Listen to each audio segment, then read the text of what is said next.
Hola, ¿qué tal, queridos amigos? Soy Dimitri Díaz. Estamos en Entrevistas MCI. Será un espacio donde compartiremos temas de interés, lo que sucede en el movimiento coral de tu región. Aquí hablaremos de agrupaciones, compositores, directores, instituciones, eventos, historias, efemérides y de mucho más. Lo que acontece en el movimiento coral iberoamericano a tu alcance. Entrevistas MCI. Comenzamos. ¿Qué tal están, amigos del canto coral? Soy Dimitri Díaz. Continuamos en Entrevistas MCI. En esta oportunidad estoy acompañado de un profesional con una trayectoria muy interesante. Él nos va a hablar de un punto de vista de la formación coral en la persona. Y como siempre les digo, no quiero quitarle tiempo a este gran invitado que tengo a continuación y quiero darle la bienvenida y dejarlo con todos ustedes al maestro Alfonso Elorriaga. ¿Qué tal, Alfonso? ¿Cómo está?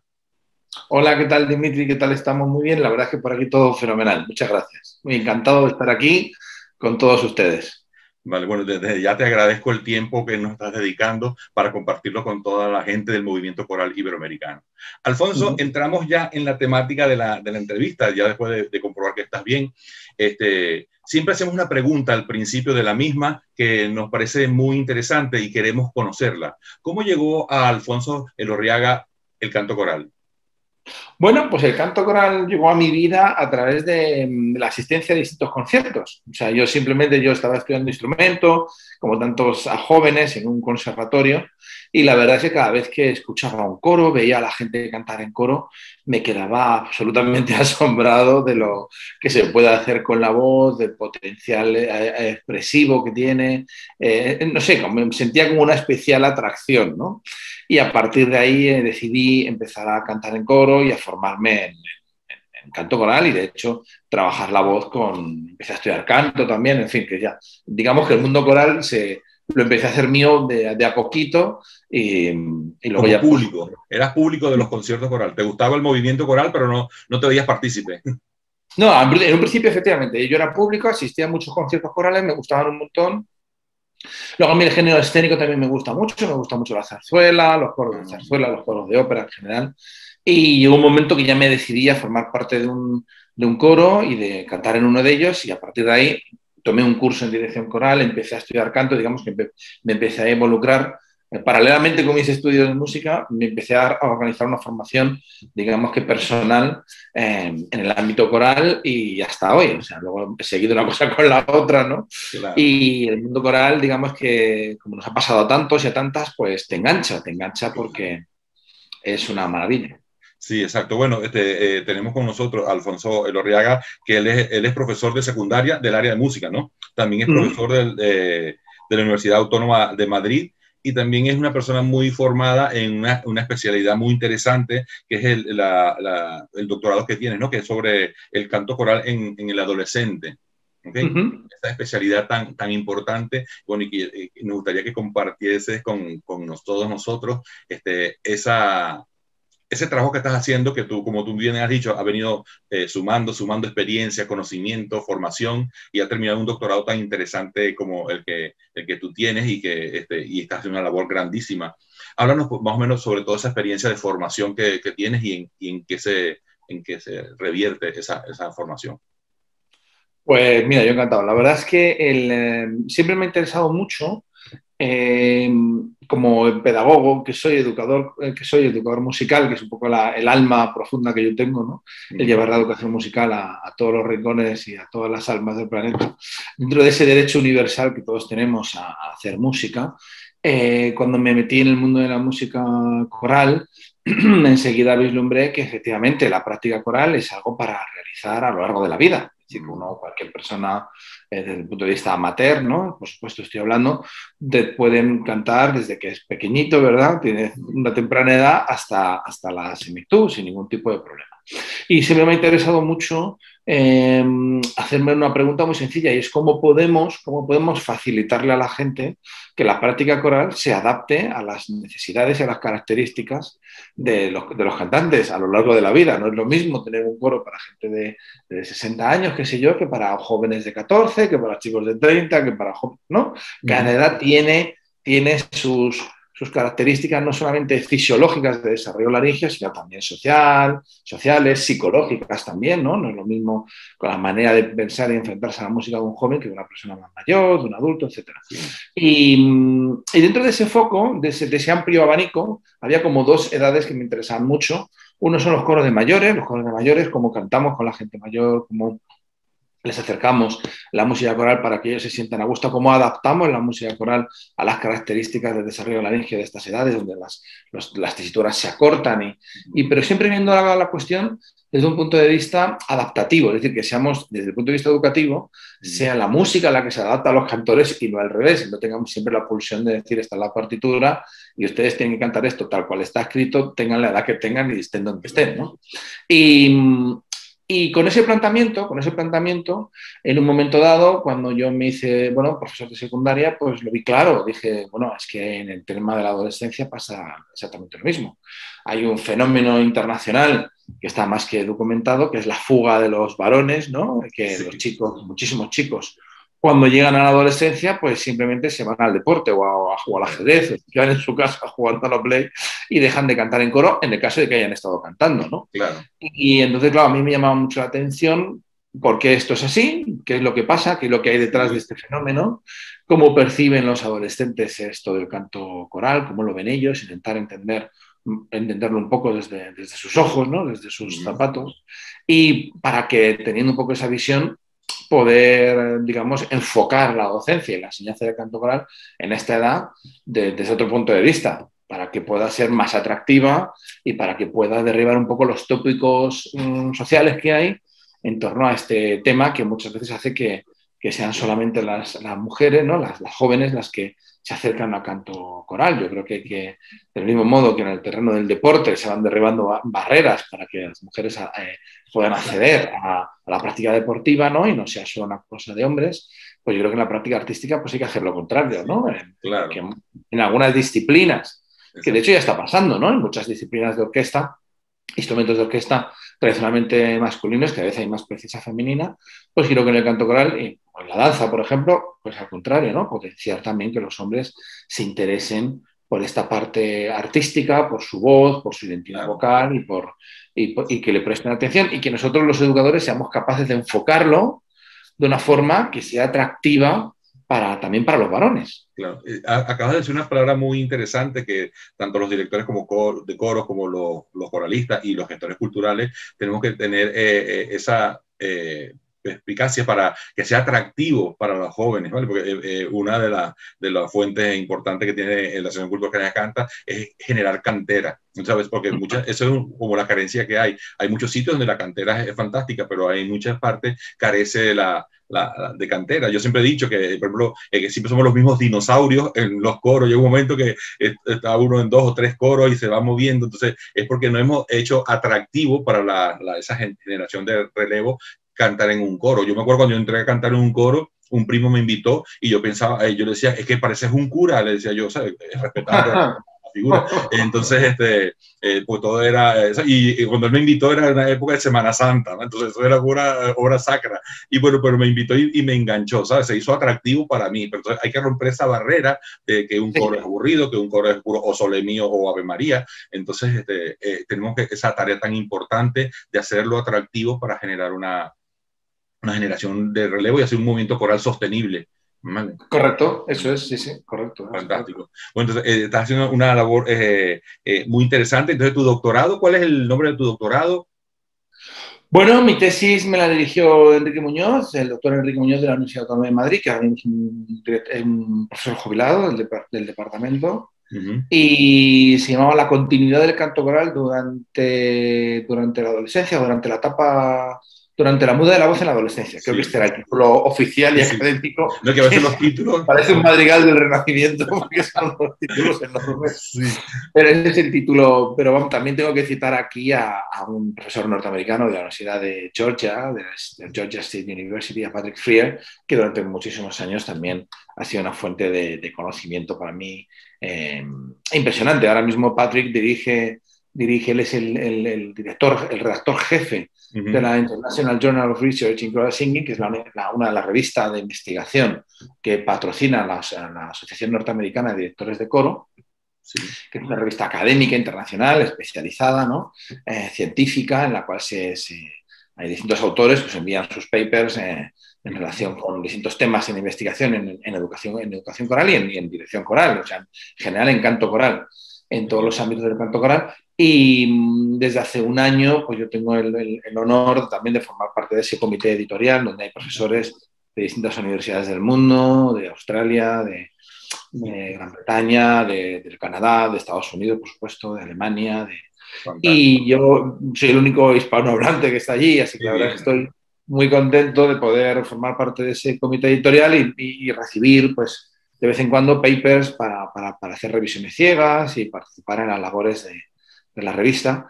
Y en este sentido, la verdad es que el movimiento coral norteamericano, estadounidense, a mí me ha ayudado mucho, porque en concreto, con el tema este de la educación coral con adolescentes, ellos son una fuente de inspiración muy importante, tienen mucha trayectoria, hay mucha gente. Y tradición de canto coral. Sí, en general, pero en concreto con el tema de la adolescencia, quizás por el tema de cómo son los institutos en Estados Unidos, ¿no? Que o montan un coro o montan una banda. Entonces, también quizás por necesidad han tenido que buscarse la vida y desarrollar metodologías e investigar acerca de cómo cantar con adolescentes. Y bueno, hay muchos autores, hay muchas publicaciones, muchas referencias en este país, en este tema en concreto. Y yo bebiendo un poco de esas fuentes, lógicamente, porque cuando uno hace una tesis se tiene que documentar, ¿no?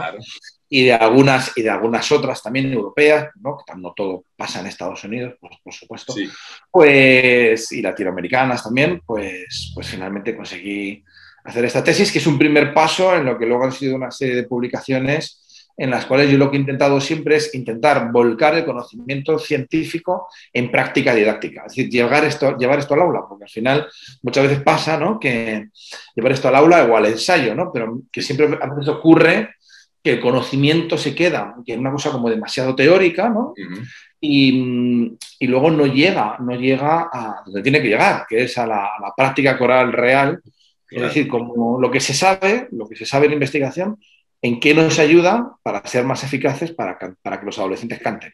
Claro, genial. Es importante destacar que el maestro me ha enviado algunos enlaces, entonces a las personas que están escuchando toda esta serie de revistas que ha nombrado el maestro, le voy a pedir el favor que después nos deje los enlaces y en el canal de información vamos a tener todos esos enlaces para que las personas puedan llegar a las revistas, a las publicaciones del maestro y de otros maestros, para que a medida que se pueda la gente escudriñe, como yo siempre digo, y vamos a investigar. Pero recuerden que estas son píldoras informativas. Con el maestro Alfonso Elorriaga podemos hablar muchísimas cosas y es de un tema que nos apasiona a nosotros aquí en la Asociación Cultural Canarias Canta, que es lo de eso, la influencia positiva del canto coral en el individuo y en la sociedad. ¿Vale? Todos esos enlaces los van a encontrar en el pie de la caja de información del canal. ¿Ok? Maestro, muy interesante todo eso.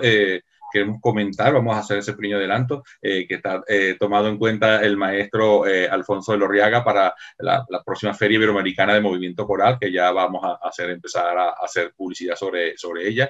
Va a tener una ponencia muy interesante aquí en Tenerife. O sea, estemos pendientes también por ahí, que vamos a aprovechar ese gran conocimiento que tiene el maestro y tiene ese afán de compartirlo con todas las personas, que es más o menos también la temática que llevamos aquí, llevar la cultura coral a más personas y a más escenarios. Vale. Así es, muchísimas gracias, estaré encantado de participar. Muchas gracias. Sí. No, bueno, estamos haciendo un cóctel ahí muy interesante, entre los cuales uno de los ingredientes es el maestro Alfonso Elorriaga, ¿vale? Que sería indispensable que esté aquí. Vale, maestro, bueno, una formación muy interesante y todo eso usted lo está canalizando a través de un gran proyecto que tiene. ¿Vale? Con ese proyecto escuchamos el canto de entrada, que era las olas de la mar, ¿vale? De Juan Manuel Hernández Morales. Un trabajo muy bonito, muy interesante, y también en canto de salida con una compositora muy interesante, que no la conozco personalmente, que es la señora Eva Ugalde. Eva Ugalde, también una obra maravillosa, y está dentro de ese proyecto que nos gustaría que nos hablase un poco sobre las voces por la convivencia, ¿no? Que yo creo que ahí es donde está, ese es su laboratorio, ¿no? Donde está haciendo esas cosas maravillosas que nos gustaría escuchar de su voz. Pues sí, la verdad es que Voces para la Convivencia es un proyecto educativo coral, un proyecto de educación coral para adolescentes y jóvenes que comenzó en un instituto, en el Instituto Francisco Umbral de Cienpozuelos en Madrid, y en el que igual yo doy clases, y en el que allí sigo y allí seguimos con este proyecto desde el año 2008. O sea, llevamos ya pues eso, unos 13 años trabajando en él. Y bueno, y es una escuela finalmente, te puedo decir que es una escuela coral progresiva en la cual los alumnos en las propias clases de música regulares tienen un contacto con actividades corales de aula, donde ellos aprenden a cantar de manera progresiva, formando grupos, digamos, grupos de canto colectivo no escénicos, o sea, no es necesario, no están pensados para que los alumnos salgan a un escenario a cantar, sino simplemente para que ellos aprendan a cantar y desarrollen una práctica vocal mínima, ¿no? Y a partir de ahí surge un grupo ya extraescolar, lo que sería un coro de adolescentes y jóvenes, que sería el coro del instituto, y en segundo lugar un segundo coro, que es el coro de exalumnos de este mismo centro, que ya es un coro independiente y que es un coro de jóvenes adultos. En el canto de entrada habéis escuchado el coro de jóvenes adultos, que es digamos, el que ya tiene una edad de 18 y 25, que son los más veteranos de este proyecto, y en el canto de salida escucharéis una obra del coro de los adolescentes, que está justo por debajo. O sea que en realidad es como una escuela coral con 3 niveles,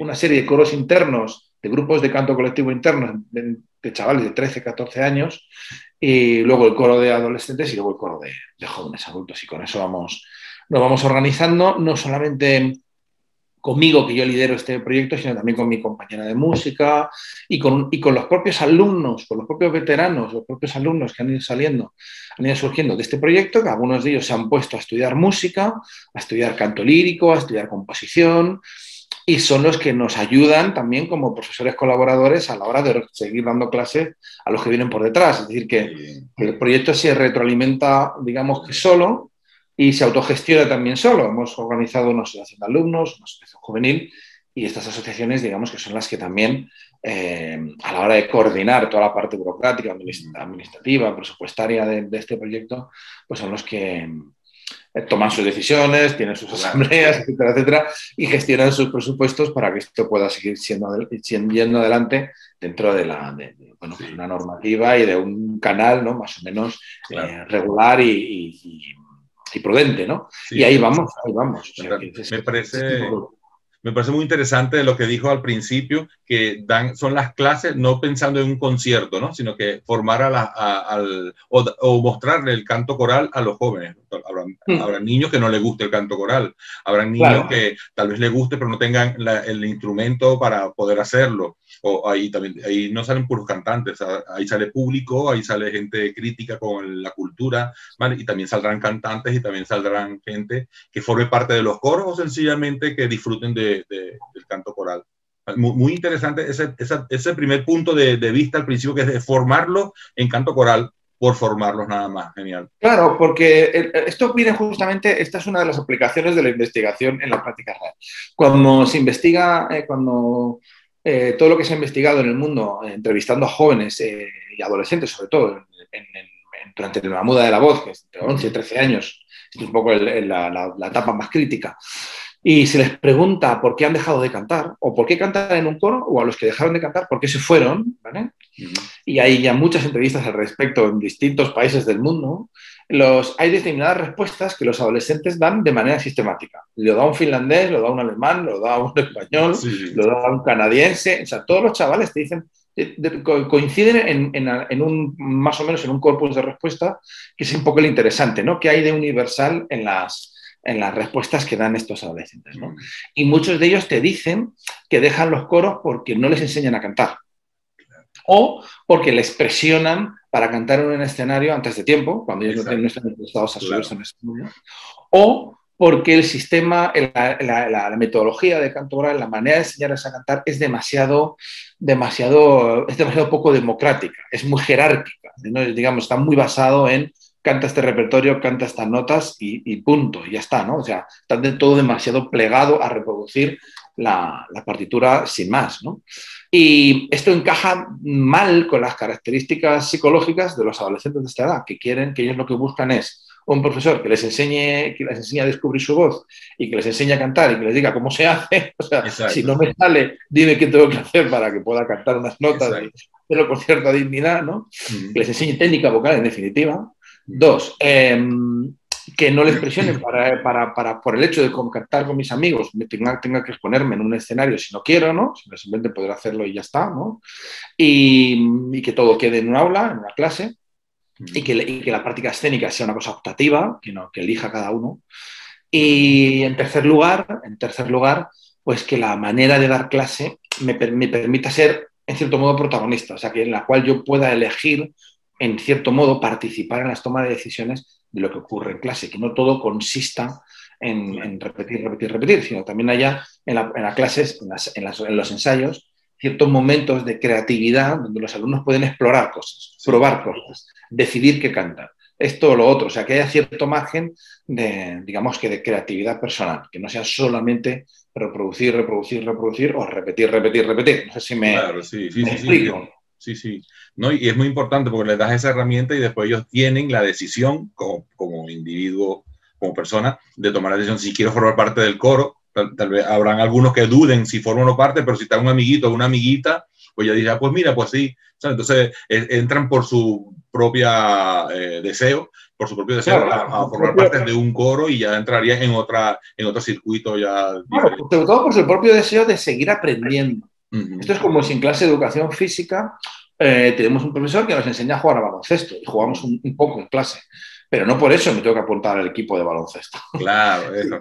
Si mi profesor es bueno, o mi profesora, perdón, y me enseña bien a jugar y confío en ella y veo que con ella progreso, que yo antes no sabía ni botar el balón y de repente meto triples, pues entonces a lo mejor puede surgir en mí la idea de decir, ¿y por qué no puedo yo ser jugadora de baloncesto? Voy a intentar jugar un poco y desarrollarme más, puesto que en estas clases, un poco de base, tienen un tope. Si quiero más, tengo que dar el siguiente paso.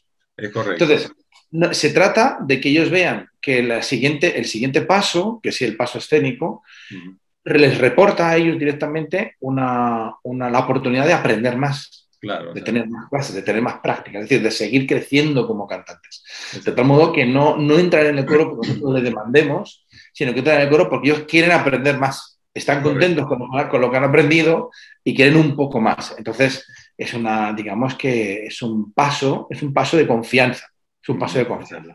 Y para que se genere esa confianza, al principio tiene que haber aprendizaje. O sea, los alumnos tienen que aprender en tu clase un mínimo de cómo se canta y ver que la cosa funciona y que, por tanto, ellos, al proyectarse en esa imagen, se vean reflejados y digan, oye, mira, canto coral yo no lo conocía, pero resulta que esto de cantar está muy chulo, me siento mejor, estoy descubriendo una serie de habilidades nuevas que antes no tenía, me gusta cómo me siento y ¿por qué no probar un poco más? ¿No? Se trata un poco de eso. Y ahí entraría la figura de la persona encargada de la formación, también de canalizar a ese niño o a esa niña que le conviene. Esa enfermedad tiene muchas actitudes, tiene muchas probabilidades y tiene el interés, pues mira, se puede ya ir canalizando. Así nadie se frustra y nadie se aburre en el proceso de formación, ¿vale?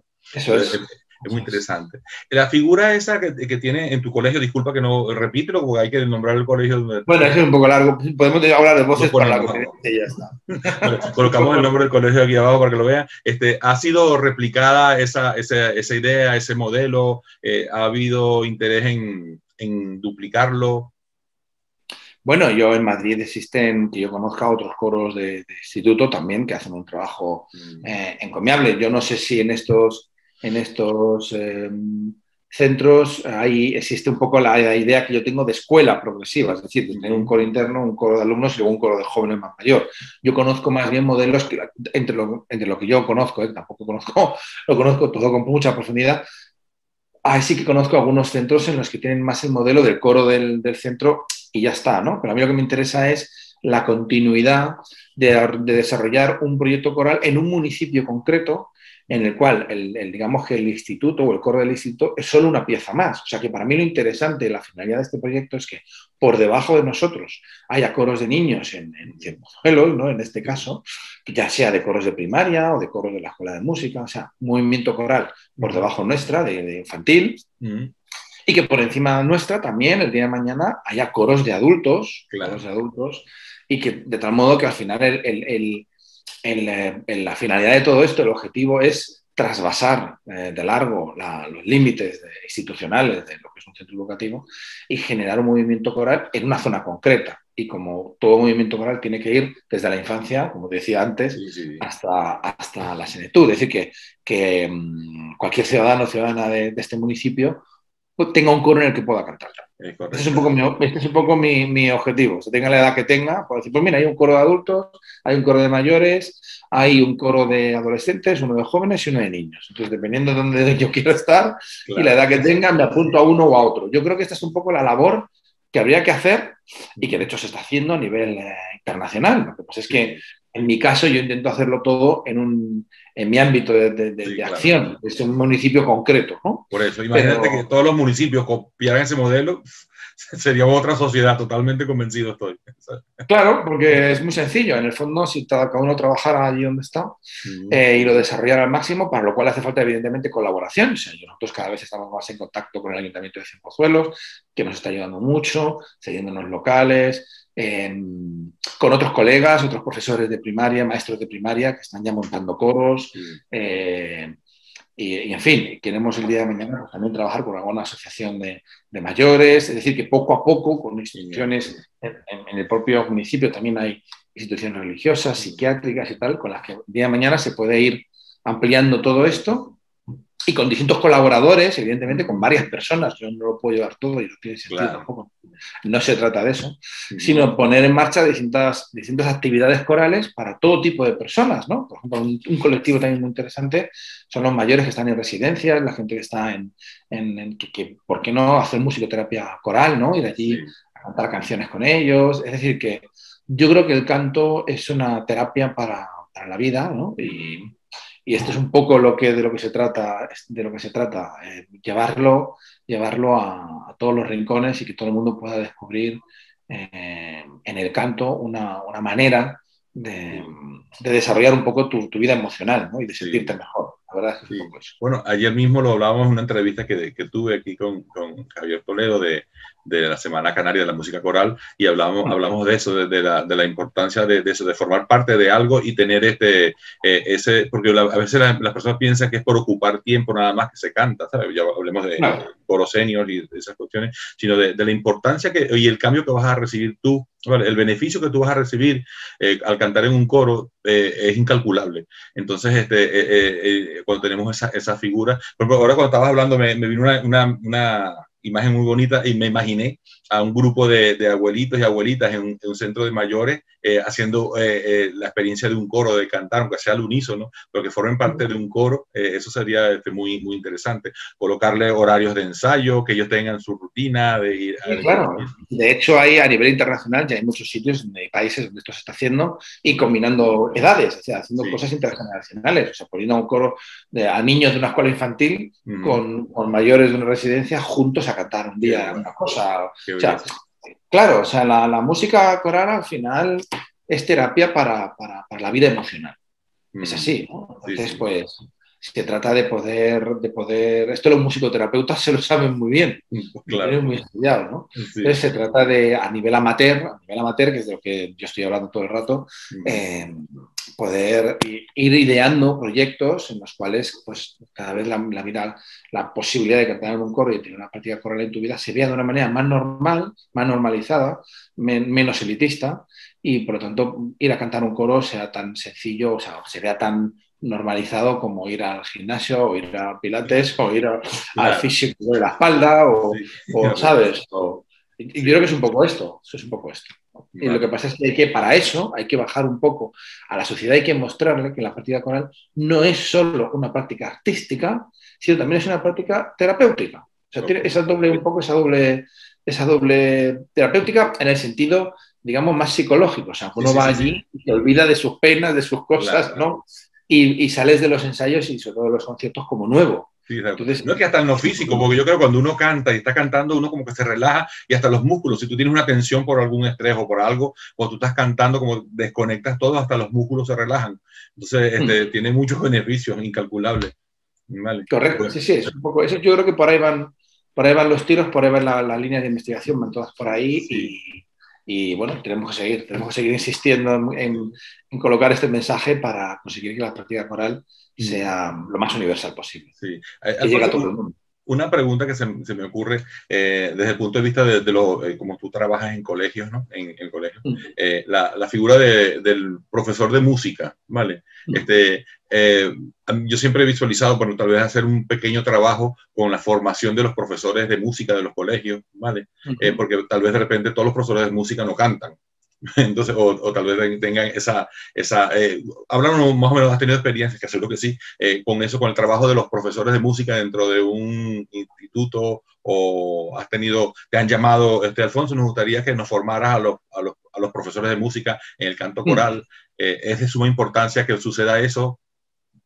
Claro, yo creo que la principal razón por la cual los maestros y los profesores de música de la enseñanza general no, en un momento dado, algunos de ellos pues no quieren cantar o no se atreven a cantar, es porque a ellos mismos les falta esta experiencia, les faltan, y al faltarles un poco, perdón, esta experiencia, pues no tienen seguridad y por lo tanto, al no tener seguridad, pues es muy difícil que si yo no canto, pues yo me atrevo a cantar con mis alumnos, ¿no? Porque es muy difícil que si yo no hablo francés, de clases de francés, pues es que uno tiene que tener la habilidad, ¿no? La práctica antes de pasarse a la docencia de esa práctica. Y eso es un poco lo que ocurre. En la mayoría de los casos yo doy muchos cursos de formación de profesores en distintas partes de España y en el extranjero también alguna que otra. Y efectivamente, en algunos casos el principal problema es ese, la falta de experiencia coral de los propios maestros. Esto se arreglaría de una manera muy sencilla, que es montando coros de maestros, o sea, coros de profes. O sea, simplemente coros que no sean quizás coros como muy escénicos, con un proyecto muy potente, pero en ese sentido, pero sí en el sentido formativo, o sea, sean talleres corales para maestros, para profesores, en los que ya luego alguna que otra muestra escénica y en los que ellos, bueno, pues puedan tener un primer contacto con la práctica coral. En ese sentido, yo en Madrid he colaborado en un coro de maestros que se organizó en la zona sur de Madrid hace un tiempo. Durante un tiempo colaboré en ese proyecto y bueno, y conozco otros colegas en otras partes de España que también están llevando adelante coros de maestros en Murcia, en Galicia, y por citarte un par de ellos, ¿no? Y yo creo que por ahí van los tiros. O sea, muchas veces, antes que la formación didáctica, está simplemente organizar coros de profesoras. Sí. Bueno, me imagino que la experiencia será igual que cuando explicaste al principio de la entrevista, de formar a los niños en el canto coral sin cantar en un coro, pues también se puede hacer desde el punto de vista con profesores. ¿Vale? Pues la pregunta que te he dicho antes tenía esa intención, que para mí como coralista, ¿vale? Y como gestor cultural, yo siempre visualizo que es importante, más que generar coros, generar directores de coros, ¿vale? Porque, por ejemplo, si a alguien lo forman como director de coro, esa persona se procurará su coro, buscará dónde saca su recurso instrumental, todas esas cuestiones. Pero si ponemos ante un coro personas que no estén formadas, ¿vale? Tal vez los niños no vamos a hablar de niños, cualquier miembro del coro se aburre o se frustra y piensa que es aburrido, ¿sabes? Entonces es muy importante esa figura, ese proceso de dignificación de la profesión de director de coro tiene que partir desde la formación de las personas que están frente a los coros, ¿vale? Que si estás dirigiendo un coro, pues estás a tiempo de tomar formación, siempre hay procesos para crecer, para aprender, para fortalecer tus debilidades. Entonces, por eso era la pregunta, porque es importantísimo, igual que generar cantera de coralistas, pues generar cantera de directores de coro. Sí, yo creo que ahí hay que diferenciar también dos vertientes. Una es la profesional, es decir, la gente que quiere ser director de coro, pero con todas las letras, ¿no? Sí, y entonces, pues, evidentemente tienen que hacer una carrera profesional, hacer una titulación y aprender a correpetir y aprender música de iglesia y una serie de cosas, lo que es la especialidad hoy en día, ¿no? Sí. De la práctica profesional de la dirección coral. Pero en el terreno amateur no hace falta tanta formación, es un poco como la diferencia que puede haber entre los americanos llaman practitioner y professional, ¿no? O sea que muchas veces a nivel amateur de lo que es una práctica más, digamos, pues más para la gente que no tiene intereses profesionales en esto, ¿no? Se puede organizar de una manera mucho más sencilla y más corta. De hecho, creo que ya en Cataluña, me comentó el otro día un colega que ya existe una iniciativa para que haya una titulación coordinadores, o sea, en directores corales con este perfil amateur en formación profesional, ¿no? Qué Y cada bien. vez, por ejemplo, ¿no? Y porque claro, para llevar un coro de estas características, pues la formación es otra Sí, y necesitamos mucha gente también de este tipo para que pueda trabajar con claro. coros de este tipo. Y muchas veces la mejor manera de salir adelante, o sea, yo los ejemplos que conozco es gente que ha cantado en coro Ujú. y que en un momento dado da el paso de querer dirigir otro coro. Exacto, sí. Bueno, aquí en Eso es muy Canarias difícil. pasa mucho que los que sustituyen a los directores es el alumno o el coralista más destacado que tiene formación musical en otro aspecto o que tiene un Claro. excelente oído, tiene actitudes de dirección, pues y él es el que hereda la figura del director, que no está Ese es, mal, ¿no? Porque hay ese es alguien que... el modelo gremial, ¿no? El modelo Exacto, gremial es correcto. aprende la práctica desde dentro. Es Ese correcto. modelo es muy bueno, en cierto Sí, modo, ¿eh? sí, Porque sí. uno es como el que iba antes, ¿no? El alumno que estaba en el taller con el maestro y en un momento dado, pues se hace maestro porque lleva años ahí viendo cómo su maestro, pues eso, pues pinta, ¿no? O hace lo que sea. Exacto. Y aquí pasa un poco lo mismo, o sea que muchas veces muchos de estos alumnos destacados, de estos cantantes destacados, que en un momento dado se ponen enfrente de un coro, luego desarrollan unas carreras profesionales muy Sí, buenas sí, o sí. una Tengo práctica muchos coral muy amigos buena.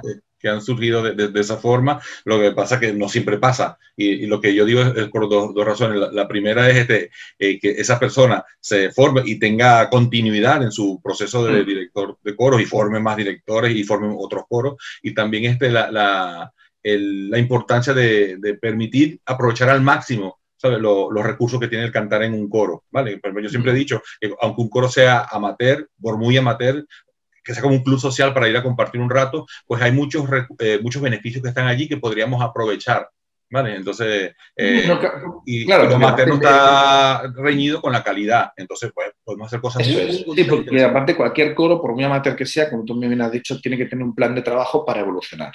Es O correcto. sea, el amateurismo no puede ser una excusa para decir, bueno, aquí nos quedamos y de aquí no pasamos, porque eso es la muerte de un grupo. Es Sí, decir, que sí. todos los grupos tienen que tener el objetivo de evolucionar y de ir hacia adelante. Y para eso necesitan tener una directora o un director que haga exactamente lo mismo, o sea, que esté formándose a lo largo de su vida, ¿no? Para ser cada vez más competente, claro. Vale, vale. Bueno, fantástico, Alfonso. Contigo me encantaría seguir hablando. Hay muchos temas y uno podría ir, todo lo que tú has dicho, uno lo podría ir desgranando, pero eso lo dejamos a las personas para que a través de todos los contactos que tengan pueden acercarse a Alfonso Elorriaga y al proyecto Voces para la Convivencia. Yo sé que siempre va a haber una alternativa para poder hacerse réplica de lo que hacen allá en Madrid. Y bueno, y Alfonso, yo sé que siempre va a estar atento a atender a las personas que busquen su ayuda o su trabajo. ¿Vale? Alfonso, yo creo que lo hemos hablado y es la pregunta que siempre hago al final. ¿Okay? Yo creo que ¿Mm? vamos a hacerlo en forma de resumen, porque yo creo que todo lo que hemos hablado responde la pregunta que te voy a hacer ahora. Entonces, ¿Mm? en varios puntitos, ¿por qué es importante que una persona se acerque al canto coral? Bueno, es importante porque digamos que la vida emocional es muy importante. Es decir, tenemos un déficit en la educación en general en todo el apartado emocional, ¿no? Entonces, cuando tenemos que nos pasan cosas en la vida, como les pasa a todo el mundo, ¿no? Uh -huh. Nuestros vaivenes, nuestros estados emocionales cambiantes, pues muchas veces no sabemos muy bien qué hacer con ellos y entonces pues acudimos a terapia, vamos al psicólogo, hablamos con un amigo, nos tomamos 3 cervezas. Bueno, pues la vida artística, todo lo que son las actividades artísticas, atienden especialmente esta dimensión de la persona, ¿no? Del ser humano, que es nuestra vida emocional, que está muy dejada de lado en la educación. O sea, en la Uh -huh. educación casi todo es intelectual, y luego la parte física, el deporte, todo esto, pero emocional poco. Y la educación artística va por ese lado, la educación artística va por el terreno de lo emocional. Entonces, para trabajar lo emocional hay que trabajar la expresividad. Y la expresividad está en la voz, la expresividad está en la vista, ¿no? Está en los sentidos en general, ¿no? Entonces, todo lo que tiene que ver con el teatro, con las artes escénicas, el teatro, la danza, la música, el coro, y las artes plásticas también, ¿no? La sensibilidad de dibujar, de hacer de cerámica, en fin, cualquier cosa de este tipo trabaja la sensibilidad y a través de la sensibilidad está la educación estética, la educación emocional. Y eso es una dimensión que no podemos dejar, porque no podemos, yo no quiero tener una sociedad de gente o muy intelectual o muy física, pero que en lo emocional no sepan manejarse, porque luego esto al final desarrolla conflictos. Gente que cuando tiene un estrés toma decisiones equivocadas y hace cosas que no debe, ¿no? Porque no sabe trabajar con sus emociones, igual no sabe trabajar con sus emociones porque nunca recibió ninguna clase de ningún tipo en la cual le enseñaran cómo trabajar con estas emociones, ¿no? Entonces, pues sinceramente creo que esta es un poco la razón principal. La educación coral es una educación, forma parte de este conglomerado de actividades de educación, digamos, emocional, ¿no? Inteligencia emocional, que no podemos seguir soslayando por más tiempo. Fantástico, sí. Bueno, Alfonso, súper interesante esta pequeña entrevista, muy nutritiva, y me resta únicamente darte las gracias por el tiempo que nos has dedicado a todos nosotros, por la información que has transmitido, no únicamente a Dimitri Díaz y a Canarias Canta, sino a todas las personas que a través de la plataforma iberoamericana de Movimiento Coral van a acercarse a esta entrevista. Muchas gracias por tu tiempo, muchas gracias por tu labor y que sea replicada en muchas partes del mundo. Muchas gracias. Gracias a ustedes. Un abrazo siempre. Vale, gracias, Alfonso. Hasta luego. Hasta luego.